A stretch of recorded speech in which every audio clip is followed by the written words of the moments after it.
का जो हम टॉपिक करेंगे वो है हमारा रक्त को जाने सीरीज़ का लास्ट टॉपिक, जिसका नाम है ब्लड ग्रुप। जो है हमारा ब्लड ग्रुप यानी रक्त समूह, मानव का रक्त समूह। तो रक्त समूह जो है ये हमारा बेसिकली दो टाइप का है, जो मेनली है जिसको हम लोगों को पढ़ना होता है। तो ये है ए बी ओ और RH ब्लड ग्रुप या रक्त समूह। तो ISBT के द्वारा टोटल 41 ह्यूमन ब्लड ग्रुप अभी तक नोन है। 41 ह्यूमन ब्लड ग्रुप 2019 के अकॉर्डिंग 2019 तक ISBT यानी international society of blood transfusion के द्वारा 41 ह्यूमन ब्लड ग्रुप नोन है, जिसमें मेनली जो है उसमें हम लोगों को जो पढ़ना होता है ये होता है ABO ब्लड ग्रुप और RH ब्लड ग्रुप। तो AB ब्लड ग्रुप और RH ब्लड ग्रुप दो मेन ब्लड ग्रुप हैं ह्यूमन के, जिसमें हम लोगों को इसको हम इस वीडियो में देखेंगे। अगर आप इस चैनल पे नए हैं तो आप इसे प्लीज़ लाइक, शेयर और सब्सक्राइब करें और बेल आइकन को ज़रूर दबाएं ताकि आपको इससे जुड़ी सभी नोटिफिकेशन मिलते रहे। अब इस ब्लड ग्रुप में देखते हैं तो ABO ब्लड ग्रुप जो है वो कार्ल लैंडस्टन के द्वारा ढूंढा गया था और जो AB ब्लड ग्रुप है वो बाद में फाउंड किया गया था डी कैस्टेलो और स्टेनी के द्वारा। तो ये ब्लड ग्रुप का जो फॉर्मेशन है, ये जो ब्लड ग्रुप है ये थ्रू आउट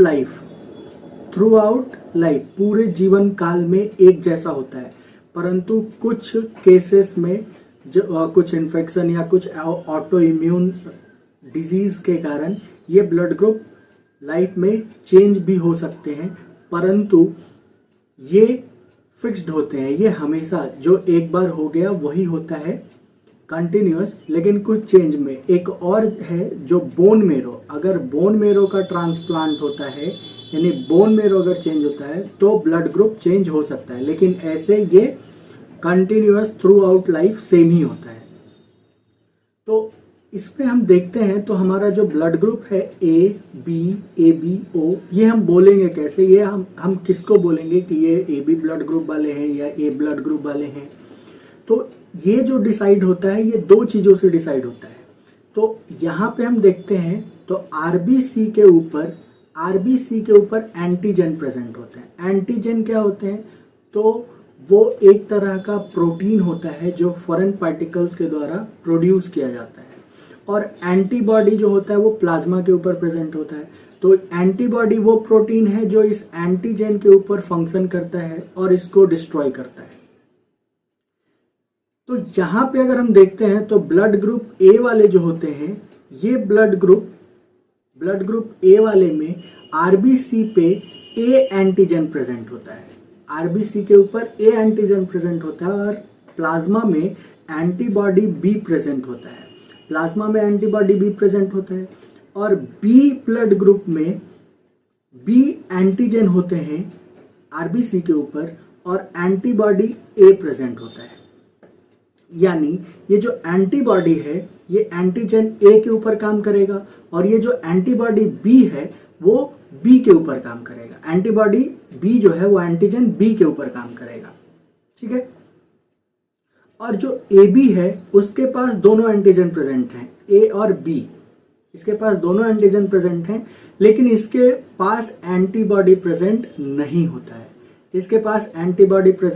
नहीं होता है। और जो O होते हैं उनके पास एंटीजन प्रेजेंट नहीं होता है, लेकिन एंटीबॉडी इनके पास भी दोनों होते हैं। तो अगर हम यहाँ पे ब्लड ट्रांसफ्यूजन करते हैं, यानी अगर किसी को ब्लड की नेसेसिटी है और उसे हम ब्लड देते हैं या ट्रांसफ़र करते हैं तो उसके पहले हमें ब्लड ग्रुप को मिलाना ज़रूरी होता है।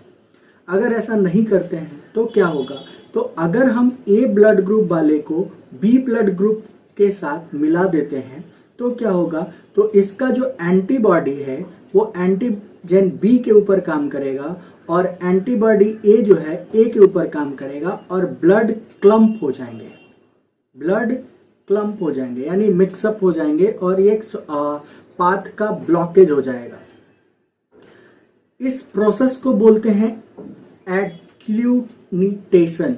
इस प्रोसेस को हम क्या बोलते हैं, इस क्लम्पिंग प्रोसेस को हम लोग बोलते हैं एग्लूटिनेशन। यहाँ पे क्या होगा कि अगर हम ए ब्लड ग्रुप वाले को बी ब्लड ग्रुप वाले के साथ मिक्सअप करते हैं या मिलाते हैं या ट्रांसफ्यूज करते हैं तो इस या फिर रक्त साधान करते हैं, रक्त सांधान यानी एक ए ब्लड ग्रुप वाले को बी ब्लड ग्रुप वाले डोनेट करते हैं ब्लड, तो वहाँ पे क्या हो जाएगा, तो यहाँ का जो एंटीबॉडी है ये एंटीजन ए के ऊपर काम करेगा और एंटीबॉडी ए जो है वो बी के ऊपर काम करेगा और ब्लड जो है वो जम जाएगा, जिसको हम लोग बोलते हैं क्लम्प कर जाएगा। और ये हैं तो क्लम्पिंग प्रोसेस को बोलते हैं एग्लूटिनेशन। और ये जो एग्लूटिनेशन है ये एक वर्ड से लिया गया है जो लैटिन वर्ड है जिसका नाम है एग्लूटिनेयर, जिसका मतलब होता है क्लम्प। क्लम्प मीन्स जमना, रक्त जम जाएगा और ब्लॉकेज हो जाएगा। लेकिन ए बी ब्लड ग्रुप जो है यानी जिसके पास एंटीजन दोनों प्रेजेंट है लेकिन एंटीबॉडी प्रेजेंट नहीं है, तो इसमें हम क्या कर सकते हैं, ओ वाला भी ब्लड ग्रुप ओ ब्लड भी दे सकता है, यहाँ पे ओ वाला भी ब्लड दे सकता है, ए बी वाला भी दे सकता है, बी वाला भी दे सकता है, ए भी दे सकता है। क्यों? क्योंकि एंटीजन के ऊपर काम करने वाले यानी एंटीजन को डिस्ट्रॉय करने वाले इसके पास एंटीबॉडी प्रेजेंट नहीं है। इसके लिए ये क्या कर सकता है, ये किसी से भी ब्लड ले सकता है, ये किसी से भी ब्लड ले सकता है। इसलिए इसको हम लोग बोलते हैं यूनिवर्सल रेसिप्टेंट या सर्वग्राही। हम इसे क्या बोलते हैं, ए बी को क्या बोलते हैं, सर्वग्राही या यूनिवर्सल एक्सेप्टर या रेसिप्टेंट बोलते हैं। और ओ ब्लड ग्रुप वाले क्या कर सकते हैं, सभी को दे सकते हैं क्योंकि इसके पास एंटीजन है नहीं, तो ये सभी जो हैं ऊपर वाले इनके ऊपर कोई काम करेगा नहीं। एंटीबॉडी कब काम करेगा, जब इनको एंटीजन मिलेगा तब। तो इनके पास एंटीजन है ही नहीं तो ये डिस्ट्रॉय नहीं करेंगे, इसलिए ओ वाले जो हैं वो सभी को ब्लड दे सकते हैं, ओ वाले ब्लड सभी को दे सकते हैं। अभी यहाँ पे हम लोग जानते हैं कि किसी का ब्लड ग्रुप ए पॉजिटिव होता है, ए निगेटिव होता है, बी पॉजिटिव होता है, बी निगेटिव होता है, ओ पॉजिटिव होता है, ओ निगेटिव होता है, ए बी पॉजिटिव होता है, ए बी निगेटिव होता है। ये किस कारण से होता है, तो ये होता है हमारे RH फैक्टर के कारण, ये होता है RH फैक्टर के कारण, जिसको हम आगे देखेंगे। पहले ये जानते हैं कि ये एंटीजन और ये एंटीजन, तो अभी हम देखते हैं कि जो एंटीजन का फॉर्मेशन होता है वो कैसे होता है। तो एंटीजन का फॉर्मेशन सबसे पहले हम देखेंगे कि ए एंटीजन का फॉर्मेशन कैसे होता है। तो इस ब्लड ग्रुप जो हमारा है, ब्लड ग्रुप को डिसाइड करने के लिए क्रोमोसोम नंबर 9 पे, किस पे, क्रोमोसोम नंबर 9 के ऊपर एक जीन है जिसको हम बोलते हैं आई जीन। क्या बोलते हैं इसको, आई जीन या एल जीन भी कहते हैं इसको। इस आई जीन के 3 फॉर्म है। इस आई जीन के हमारे पास कितने फॉर्म है, 3 फॉर्म, जो है आई ए, आई बी और आई ओ। जो 3 फॉर्म है वो कौन कौन है, आई ए, आई बी और आई ओ। जिसमें आई ए और आई बी ये दोनों जो है वो कोडोमिनेंट होते हैं, ये जो दोनों हैं वो कोडोमिनेंट होते हैं। और आई ए और आई बी ओ के ऊपर, आई ओ के ऊपर डोमिनेंट होते हैं। जिसमें आई ए और आई बी जो होते हैं वो एक एंजाइम का फॉर्मेशन करता है जिसको हम लोग बोलते हैं ग्लैक्टोएसाइल ट्रांसफेरेज। ये करते हैं ग्लैक्टोएसिटाइल ट्रांसफेरेज। उसके पहले यहाँ पे आरबीसी के सरफेस के ऊपर प्रिकर्सर ऑफ आरबीसीज होते हैं या प्रिकर्सर ऑफ इरिथ्रोसाइट्स के कारण एक फॉर्मेशन होता है जिसको हम बोलते हैं एच एंटीजन। ये जो एच एंटीजन है इसका फॉर्मेशन तब होता है जब ऑलिगोसैकेराइड जो इसके सरफेस पे जुड़े होते हैं, ऑलिगोसैकेराइड जो डिफरेंट टाइप्स ऑफ मोनोमर्स के एडिशन से बनते हैं, ऑलिगोसैकेराइड के हेड से फुकोज का एडिशन होता है। किसका एडिशन होता है? फुकोज का एडिशन होता है। और ये जो फुकोज होते हैं वो फुकोज एसिटाइल ट्रांसफरेज के द्वारा यहाँ पे लाए जाते हैं।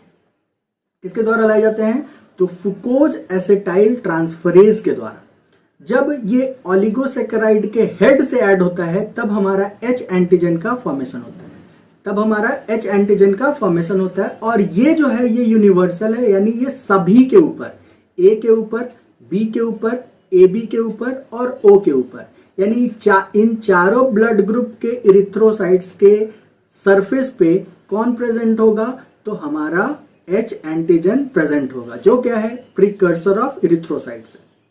अब यहाँ पे जो ये एच एंटीजन है इसके हेड पे, जब इसके हेड पे यानी जब इसके साथ IA के द्वारा रिलीज किया गया एंजाइम या फॉर्म किया गया enzyme alpha N acetyl galactose aminyl transferase. तो IA जो है अभी एक एंजाइम का फॉर्मेशन करता है जिसका नाम होता है alpha N acetyl galactose aminyl transferase. जो क्या करेगा? तो जो रिलीज करेगा या जो कैरी करेगा इसके हेड पे एन एसिटाइल ग्लैक्टोसेमीन का, यानी ये क्या कैरी करेगा? ये कैरी करेगा एन एसिटाइल ग्लैक्टोसेमाइन का, ये कैरी करेगा इसके ऊपर। तब हमारा किसका फॉर्मेशन होगा? ए एंटीजन का फॉर्मेशन होगा। तब हमारा ए एंटीजन का फॉर्मेशन होगा। इसी तरह से सेम में अगर देखते हैं तो बी एंटीजन का फॉर्मेशन कब होगा? तो जब बी एंटीजन का फॉर्मेशन तब होगा जब IB के द्वारा एक और एंजाइम रिलीज होगा जिसको बोलते हैं alpha D galactosyl transferase. IB release करेगा अल्फा डी ग्लैक्टोसाइल ट्रांसफरेज, जो किसको कैरी करेगा? जो करेगा कैरी हमारा ग्लैक्टोज को, जो कैरी करेगा ग्लैक्टोज को। यानी ये इस साइड जो हम देखते हैं, यानी इस साइड हम देखे हैं कि प्रीकर्सर एंटीजन यानी एच एंटीजन के ऊपर जब अल्फा डी ग्लैक्टोसाइल ट्रांसफरेज जो कि IB जिन के द्वारा एंजाइम रिलीज किया गया है वो लेकर जाएगा ग्लैक्टोज को और वो ऐड होगा उसके साथ, तो हमारा कौन सा एंटीजन का फॉर्मेशन होगा? बी एंटीजन का फॉर्मेशन होगा। कौन सा एंटीजन का फॉर्मेशन होगा? तो बी एंटीजन का हमारा फॉर्मेशन होगा यहाँ पे। और जब यहाँ पे ये नहीं होगा तो यहाँ पे ओ एंटीजन का फॉर्मेशन होगा। जब ये प्रोसेस इधर नहीं होगा यानी ये एंजाइम कैरी नहीं करेंगे कुछ भी, तो ये ओ एंटीजन का फॉर्मेशन करेगा। तो यहां पे अगर हम देखते हैं तो ओ एंटीजन वाले ब्लड ग्रुप में एच एंटीजन जो है वो अनमॉडिफाइड रहते हैं, यानी सबसे ज्यादा एच एंटीजन किसमें प्रेजेंट होगा? ओ वाले एंटीजन में, ओ ब्लड ग्रुप वाले में। और सबसे कम किसमें होगा? AB वाले में। सबसे कम किसमें होगा? AB वाले में। और सबसे ज्यादा किसमें होगा? H वाले में। हाईली मॉडिफाइड AB में और लेस मॉडिफाइड या अनमॉडिफाइड O में। ठीक है, अब यहां से हम लोग नेक्स्ट देखते हैं AB वाले, यानी जब दोनों के दोनों एंजाइम फंक्शनल हो जाते हैं, यानी ग्लैक्टोज भी आता है और एन एसिटाइल ग्लैक्टोसेमीन भी आता है, यानी दोनों प्रोसेस सेम आता है। यानी जब ऐसा जीनोटाइप हो जाता है IA और IB और ये दोनों फंक्शनल हो जाते हैं तब हमारा एंटीजन का फॉर्मेशन होता है। वो एंटीजन होता है AB एंटीजन। वो एंटीजन कौन सा होता है? AB antigen. ठीक है, अब इसमें डिफिशियंसी हो सकती है। तो जो H एंटीजन होता है अगर उसकी डिफिशियंसी होती है तो इस तरह को हम लोग बोलते हैं बॉम्बे फिनोटाइप। बॉम्बे फिनोटाइप, क्योंकि ये सबसे पहला बॉम्बे में देखा गया था इसलिए हम इसको बोलते हैं बॉम्बे फिनोटाइप। चूंकि H एंटीजन अगर कम होता है या H एंटीजन का लैक होता है तो उससे कोई प्रॉब्लम होता नहीं है, लेकिन ब्लड ट्रांसफ्यूजन में उसमें प्रॉब्लम होता है। अभी जो नेक्स्ट है हमारा वो है RH। तो जो RH है वो भी एक तरह का प्रोटीन है जो एंटीजन होता है, जो किसके ऊपर प्रेजेंट होता है तो आरबीसी के सरफेस के ऊपर प्रेजेंट होता है। और इसको किसने डिस्कवर किया था तो लैंडस्टर और वाइनर ने इसे डिस्कवर किया था। किस में तो रेसस मंकी के ब्लड ग्रुप में, रेसस मंकी में ये मिला था। तो जब RH डोमिनेंट होता है तो पॉजिटिव कहलाते हैं और जब RH रेसेसिव होता है तो निगेटिव कहलाते हैं। तो इसको हम बोलते हैं डी एंटीजन, ठीक है, जो ब्लड ग्रुप को चेक करने में फेवरेबल होता है।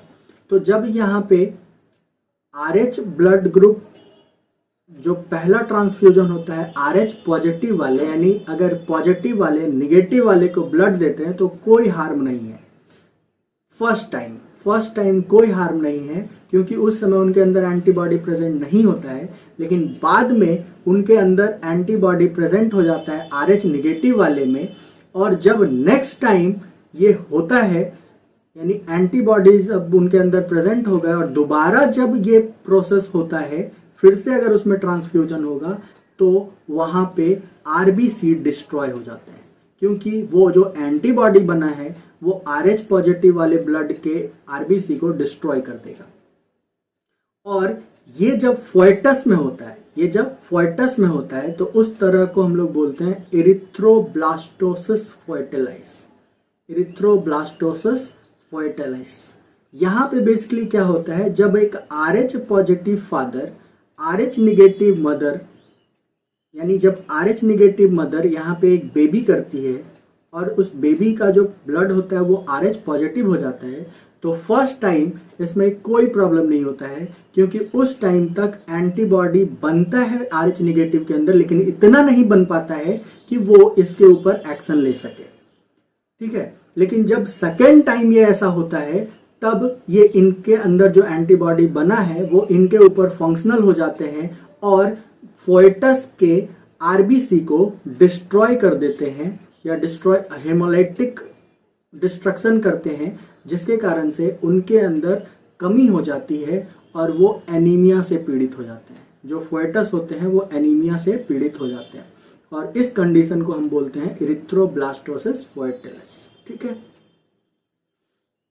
तो ब्लड टाइप टेस्ट, तो ब्लड टाइप टेस्ट जो हम लेबोरेटरी में करवाते हैं, यानी हम अपना ब्लड टेस्ट कराने जाते हैं तो उसमें कैसे क्या किया जाता है उस चीज़ को हम देखते हैं।